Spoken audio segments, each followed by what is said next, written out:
Welcome to fairy tales you shouldn't read, the stories that whisper something familiar, then lead you somewhere strange. Here, heroes don't always make the right choice. Goodness gets tired, and magic comes with a twist. Get comfortable. It's time to begin. Fairy Tale of the Unpressed Button. In a city where happy people lived, countless machines took care of their present-day needs.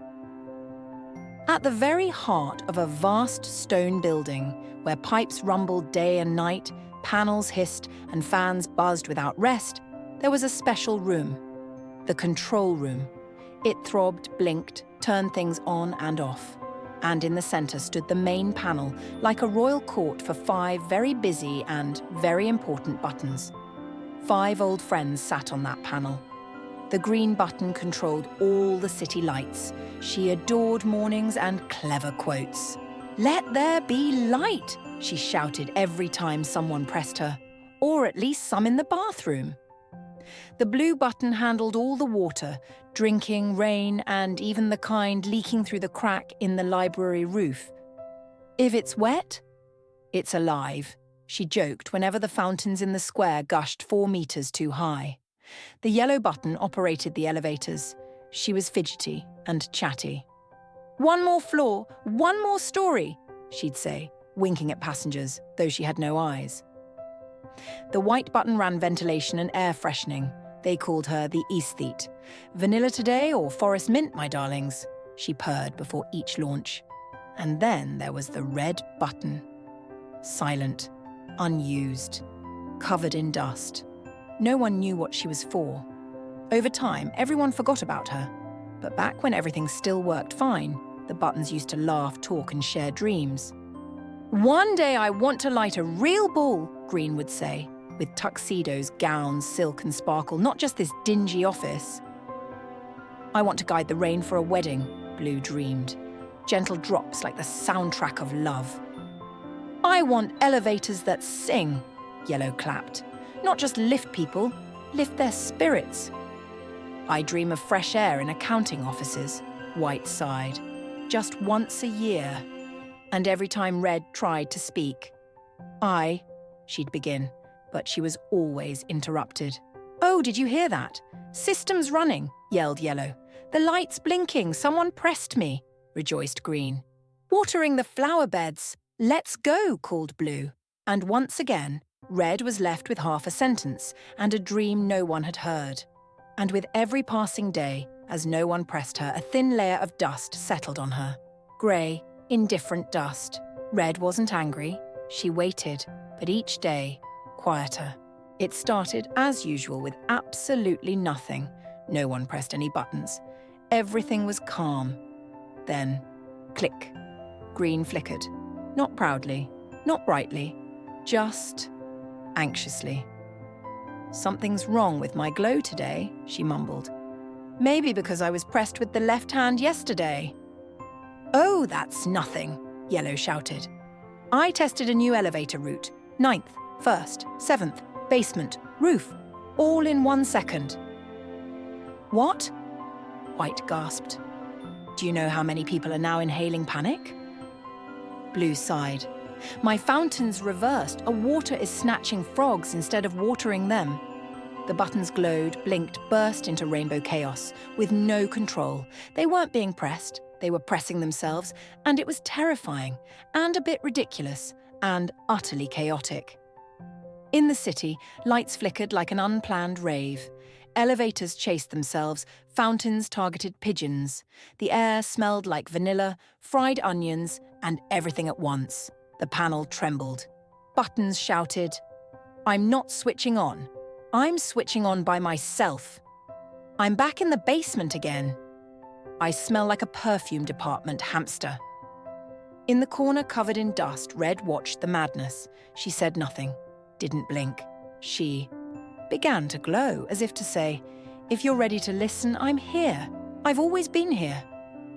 Right then, Chief Engineer Mr. Glod burst into the room, followed by 100 assistants, interns, secretaries, 2 drivers, and a dog who wasn't supposed to be there at all.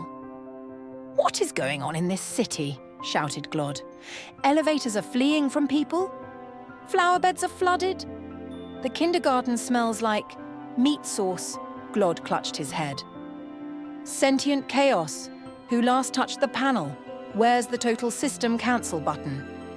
Then silent, observant intern Clara pointed at the corner. It's glowing. Glod looked up. He saw her, red, dust falling from her edges, glowing softly, not flashy, not aggressive, just like an invitation. Everyone fell silent. It can't be, whispered Yellow. White lost her scent. Green tried to activate nothing. Blue whispered, she's the only one who didn't go nuts. When Red glowed, silence filled the room. Surrounded by engineers, Glod stood at the center, sweat on his brow, twitch in his eye. So, he said, here's a button we've never pressed.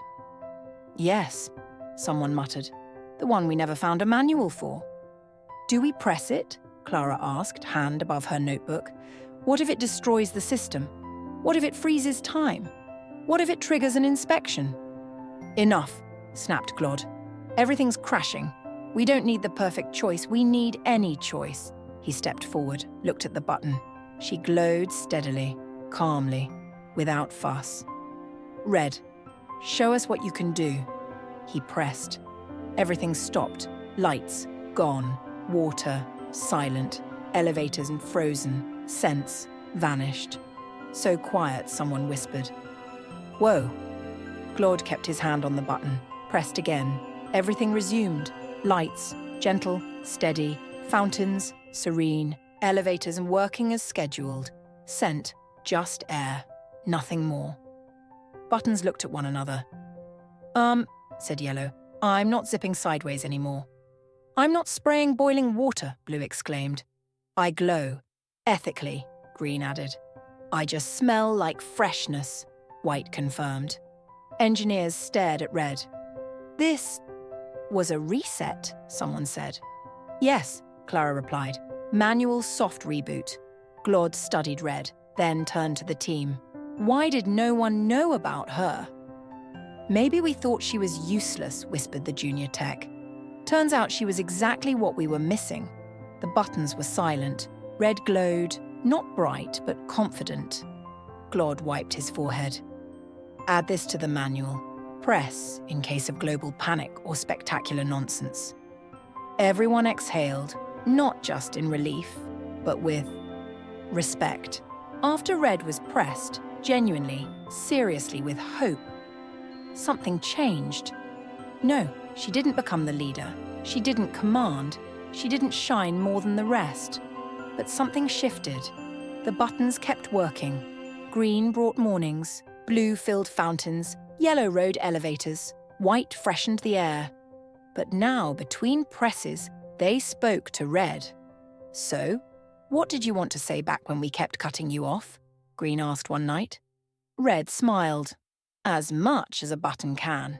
I dreamed of having just one moment. Mine, to move something, to be more than a forgotten part. And you were, said Blue. Without you, I'd still be hosing down pigeons. And I'd be dragging people from roof to basement, laughed Yellow. And I'd still smell like dumplings in the mayor's office, sighed White. The buttons laughed.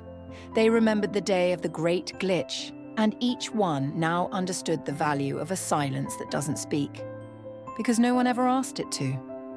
And at night, when systems slept, when only signal lights glimmered in the city, the buttons chatted, without being pressed, just for fun.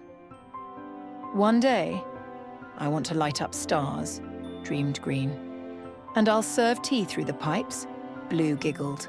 And I'll take elevators all the way to the clouds, clapped Yellow. And I just want to stay fresh, White whispered. And you, Red? Is your dream fulfilled now? No, Red said. Now I have a new one, which is to simply be myself and know that when my moment comes, I'll be ready, and that I won't be mistaken for nothing anymore. The buttons nodded. It wasn't a great victory, it was a tension, a place, a role in the system.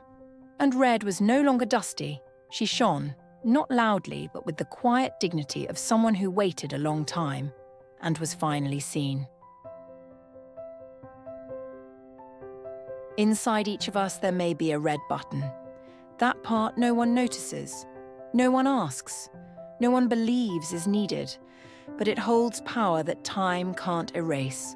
Sometimes we're not broken, we just haven't been pressed at the right moment. The end. Or perhaps the beginning of a place where no one is left out. That's it for today. The tale was a little too strange, a little too close to the truth. But you know, every story dreams of being read. And maybe you were meant to hear this one. If you enjoyed it, leave a like, subscribe to the podcast, and drop a comment. Somewhere out there, another story is waiting, and it can't wait to be heard.